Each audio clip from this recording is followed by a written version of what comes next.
দেখুন বন্ধুরা, মোমোগুলো স্টিম দেওয়ার পরে কত সুন্দর দেখতে লাগছে। ওপরের দিকটা গ্রিন কালার আর নিচের দিকটা একদম সাদা।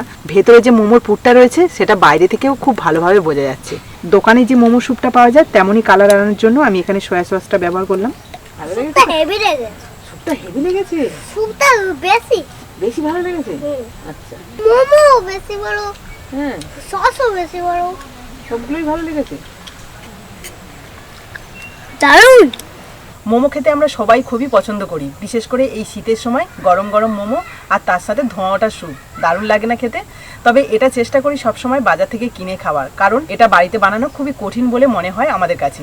তাই আজকে আমি একদম সহজ পদ্ধতিতে মোমো বানিয়ে দেখাবো, আর তার সাথে থাকবে গরম গরম স্যুপ। দুটোই কিন্তু একদম সহজ পদ্ধতিতে বানাবো। আপনারা শুরু থেকে শেষ অবধি ভিডিওটা দেখুন, আশা করি খুবই ভালো লাগবে। তো চলুন শুরু করা যাক। মোমো বানানোর জন্য প্রথমে আমার ময়দার একটা ডো লাগবে। তার জন্য একটা বড় পাত্রের মধ্যে ছোট বাটির 2 বাটি নিয়ে নিচ্ছি ময়দা। এর মধ্যে দিয়ে দেবো স্বাদ মতো নুন। এবার ময়দাটাকে ভালো করে একটুখানি হাত দিয়ে চেপে চেপে ময়ান করে নেব নুনের সাথে। আমি কিন্তু এখানে কোনো তেল ব্যবহার করিনি, আপনারা চাইলে 1 চামচ মতো তেলও দিতে পারেন। ময়দার সাথে নুনটা ভালো করে মিশিয়ে নিলাম। এবার এর থেকে অল্প একটু ময়দা আমি আরেকটা পাত্রে তুলে রাখছি। অর্ধেকের একটু কম ময়দা আর একটা পাত্রে তুলে রাখলাম। আর এই ময়দাটাকে এবার অল্প অল্প জল দিয়ে একটা শক্ত ডো বানিয়ে নেব। ময়দাটা ভালো করে মেখে নিলাম। এবার ওপর থেকে অল্প একটু তেল বুলিয়ে দেব, যাতে ময়দার ডোটা ভালো সফট থাকে। আজকে মোমোটা একটু অন্যরকম, যেমন ডিজাইন করব তেমনই কিন্তু স্বাদটাও অন্যরকম থাকবে। তো এই যে নর্মাল যে ময়দাটা মাখলাম সেটাকে এবার সাইডে রেখে দেব। আর একটা পাত্রে যে অল্প পরিমাণে ময়দা তুলে রেখেছিলাম এর মধ্যে আমি পালংয়ের জুস দেব। এতে করে পালংয়ের ফ্লেভারটা যেমন থাকবে আর তেমনই কিন্তু মোমোর ডিজাইনটা সম্পূর্ণ আলাদা হবে। তার জন্য আমি এখানে কয়েকটা পালংয়ের পাতা নিয়ে সেটাকে আগে থেকে পেস্ট করে রেখেছিলাম। এবার এর থেকে কয়েক চামচ দিয়ে দেবো এর মধ্যে। আপনারা চাইলে কিন্তু এখানে গ্রিন ফুড কালারও ব্যবহার করতে পারেন, তবে তার থেকে এটা স্বাস্থ্যকর অনেকটাই। ময়দাটা মাখতে যতটা পালংয়ের পেস্ট দরকার ততটাই দেব।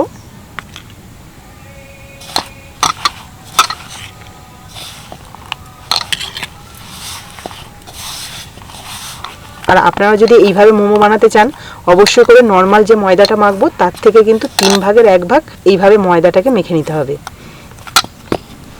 পালংয়ের পেস্ট দিয়ে এই ময়দাটাও মাখা হয়ে গেল। এবার এটাতেও অল্প করে তেল বুলিয়ে রাখবো।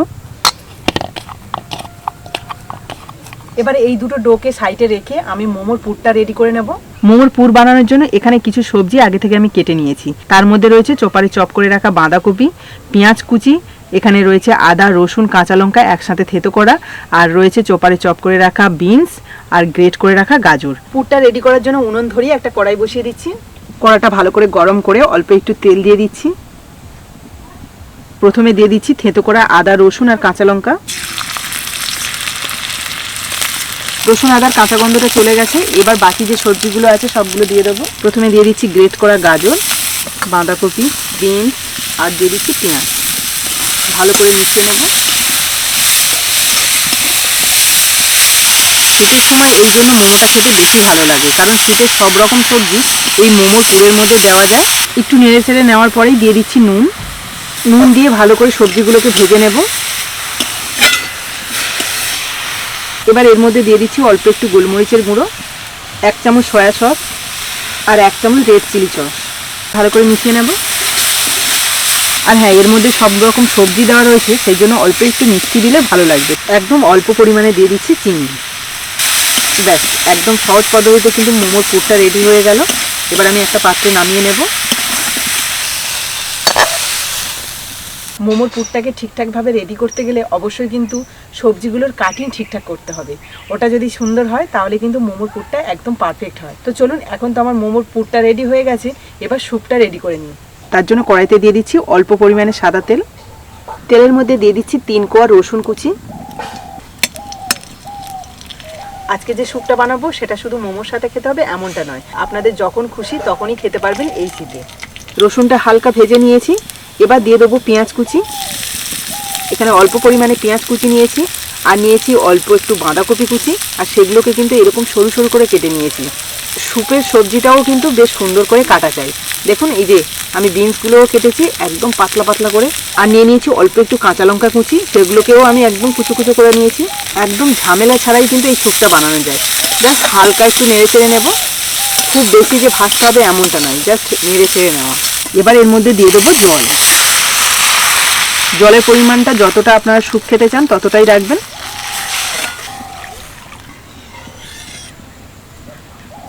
এখানে কিন্তু আমি আরও একটা সবজি দিতে একদমই ভুলে গেছিলাম, সেটা হলো গাজর।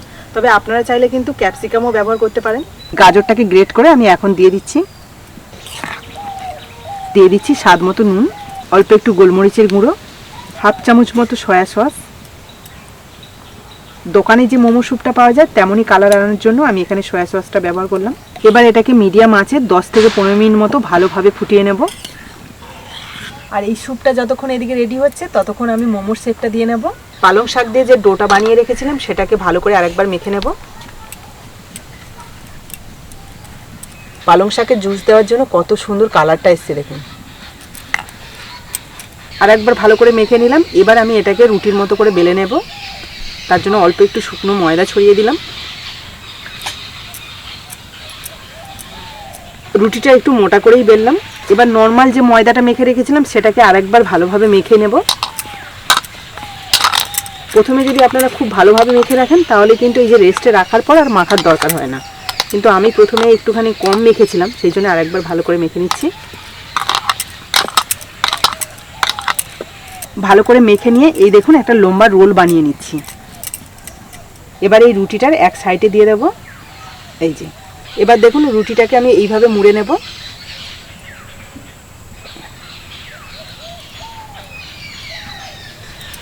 এবার হাত দিয়ে আমি একটুখানি এটাকে রোল করে নিচ্ছি।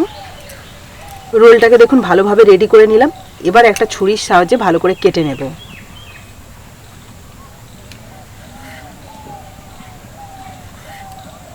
আমি একদম পাতলা পাতলা পিস করছি। এবার এই কাটা অংশগুলোকে হাত দিয়ে একটু ঠিক করে নেব। এই যে দেখুন মাঝখানে কিন্তু সাদা অংশটা রয়েছে আর চার সাইডে সবুজ অংশটা। এখানে দেখুন মাঝখানে কাটা অংশগুলো অনেকটাই বড় বড় হয়েছে, তাই এটাকে আমি মাঝখান থেকে আরও একটা পিস করে নেব। যখন আমি মোমোটা বানাবো তখন এই সবুজ অংশটা যেন ধারে থাকে, সেই জন্য এই লেচিগুলোকে একটু ছোট করে নিচ্ছি। আর এই যে কাটা অংশটাকে এইভাবে জুড়ে নিলাম, আর সেটাকে হাত দিয়ে আবার ঠিক করে নিচ্ছি। আমি যেহেতু মোমোটাকে একটু অন্যরকম করতে চেয়েছি সেই জন্য এইটুকু ঝামেলা পোয়াতে হবে। যদি আপনারা নর্মাল মোমো করতে চান তাহলে কিন্তু এইসব ঝামেলা কিছুই থাকবে না। দেখুন বেশ কয়েকটা আমি রেডি করে নিয়েছি, এগুলোকে আমি এখন সাইডে রাখবো। এবার এখানে একটা লেচি নিয়ে নিয়েছি, সেটাকে বেলে নেব। তার জন্য অল্প একটু শুকনো ময়দা ছড়িয়ে দিলাম।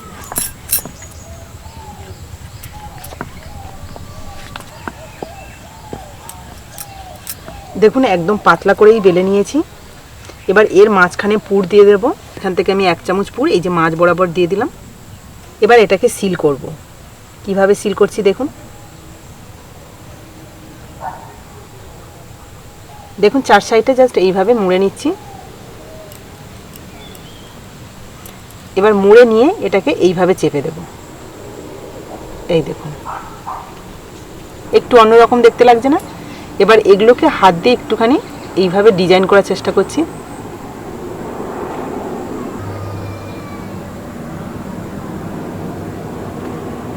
আপনাদের এই মোমোর ডিজাইনটা কেমন লাগছে অবশ্যই কিন্তু কমেন্টে জানাবেন। তো চলুন সবগুলো একইভাবে রেডি করে নিই।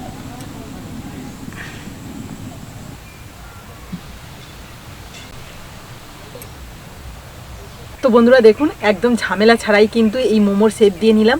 একটু অন্যরকম, দেখতেও বেশ সুন্দর লাগছে। আপনাদের এটাও যদি ঝামেলা মনে হয় তাহলে নর্মালভাবে যেমনভাবে সিল করছিলাম তেমনভাবেও সিল করে নিতে পারেন। তো চলুন এবার স্যুপটা কেমন হয়েছে একটু দেখে নিই। স্যুপটা কিন্তু বেশ অনেকক্ষণ ধরে ফুটিয়ে নিয়েছি। এবারে এখানে দেখুন 1 চামচ কর্নফ্লাওয়ার নিয়ে নিয়েছি আর এর মধ্যে দিয়ে দিচ্ছি অল্প একটু জল। এবার এটাকে ভালো করে গুলিয়ে নিলাম, এই স্যুপের মধ্যে দিয়ে দেবো। এতে করে কিন্তু স্যুপটা অনেকটাই ঘন হয়ে যাবে। আর একদম শেষের দিকে দিয়ে দিচ্ছি পেঁয়াজ পাতা। পেঁয়াজ কালি বা পেঁয়াজ পাতা দিলে স্যুপটা আরও বেশি খেতে ভালো লাগে। একদম অল্প পরিমাণে দিলাম। আর দিয়ে দিচ্ছি অল্প একটু বাটার। যেহেতু বাড়িতে স্যুপটা বানাচ্ছি সেই জন্য কিন্তু একটু টেস্টফুলভাবে বানাচ্ছি। এটা দোকান থেকে কিনে খেলে কিন্তু এইসব বাটার টাটার কিছুই দেয় না। দেখলেন তো বন্ধুরা কত সহজে এই স্যুপটা বানানো যায়। এবার একটা পাত্রে নামিয়ে রাখছি। এবার মোমোগুলোকে ভাপাতে দেবো, তার জন্য কড়াইতে কিছুটা জল গরম করতে দিয়ে দিয়েছি। আর যে পাত্রের মধ্যে ভাপাতে দেবো সেই পাত্রে অল্প একটু তেলও ব্রাশ করে নিয়েছি আগে থেকে। এবার এই পাত্রটা এই কড়াইয়ের মুখে দিয়ে দিলাম। এবার মোমোগুলোকে এক এক করে বসিয়ে দেবো।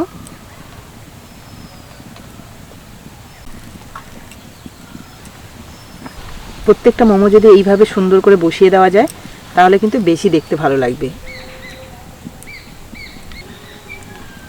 সবগুলো মোমো আমি বসিয়ে দিয়েছি। এবার উপর থেকে একটা ঢাকনা চাপিয়ে প্রায় 10 থেকে 15 মিনিট মতো স্টিম দেব। ফিরে এলাম প্রায় 15 মিনিট পর। এবার ঢাকনাটা খুলে দেখবো মোমোগুলো রেডি হয়েছে কিনা।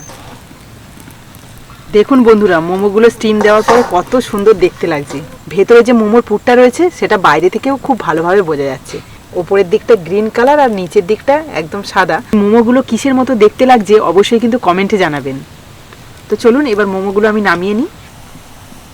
একটু ঠান্ডা হলে একটা পাত্রে নামিয়ে নেব। মোমোগুলো হালকা ঠান্ডা হয়েছে। এবার একটা একটা করে ছাড়িয়ে একটা পাত্রে রাখছি।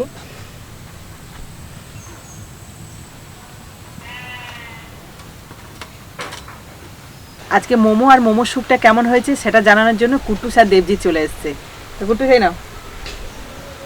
ধরো ধরো ধরো ধরো ধরো, পড়ে যায় না জানো, স্যুপ রয়েছে। দেবজিৎ এ না,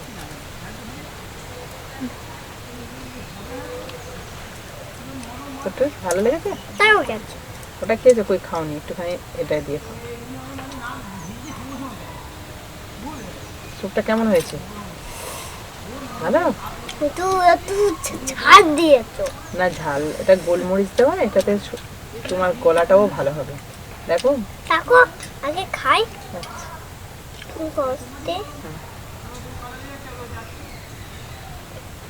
নরম হয়েছে? হেভি, হেভি না? এটা একদম নরম। একদম নরম। হ্যাঁ। তো বন্ধুরা দেখতে পেলেন আজকে একদম সহজ পদ্ধতিতে মোমো আর মোমো স্যুপটা বানিয়ে দেখালাম। আশা করি আপনাদের ভালো লেগেছে।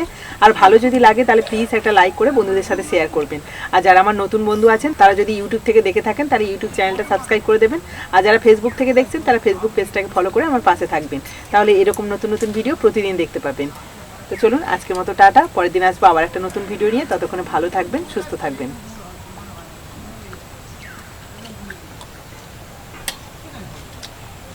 ভালো লেগেছে? হেভি লেগেছে। স্যুপটা হেভি লেগেছে? স্যুপটা বেশি বেশি ভালো লেগেছে? আচ্ছা। মোমো বেশি বড়, হ্যাঁ, সসও বেশি বড়, সবগুলোই ভালো লেগেছে। দারুণ। ফাটাফাটি বলবো না? দারুণ।